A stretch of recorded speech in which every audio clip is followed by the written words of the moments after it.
The veil of the temple was torn in two. At the exact moment Jesus died, something dramatic happened in the temple. The massive curtain separating the holy place from the most holy place, the special area where God's presence was said to dwell, was mysteriously torn in two from top to bottom. Matthew 27:50-51 describes it this way: "And Jesus cried out again with a loud voice and yielded up his spirit. Then, behold, the veil of the temple was torn in two from top to bottom." This wasn't just any curtain, folks.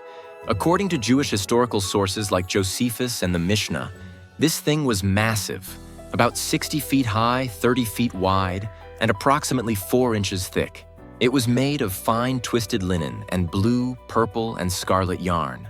The Jewish historian Josephus, who was actually a priest himself and had seen the temple before its destruction in 70 AD, described the veil as an embroidered veil with all sorts of flowers interwoven into it and adorned with various ornaments. Some ancient sources suggest it was as thick as a man's hand and so heavy that it took 300 priests to manipulate it. The first-century Jewish writer Philo described it as a tissue of fine linen, adorned with different flowers, that seemed to be emblematic of the universe. The colors and design had symbolic meaning. They represented the elements of creation and the cosmos itself.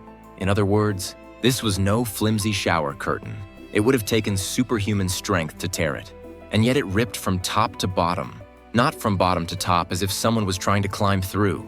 The direction is important. It signals this wasn't human vandalism. This was God's action, tearing the curtain from above. It's like God was reaching down from heaven and ripping the barrier apart with his own hands. Let's understand the significance of this veil in the Jewish temple. The temple complex was arranged in a series of increasingly restricted areas. First, there was the court of the Gentiles, where anyone could enter. Then came the court of women, where Jewish women could go.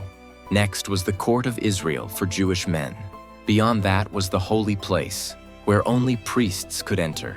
And finally, separated by this massive veil, was the Holy of Holies, the most holy place, where God's presence was believed to dwell over the Ark of the Covenant.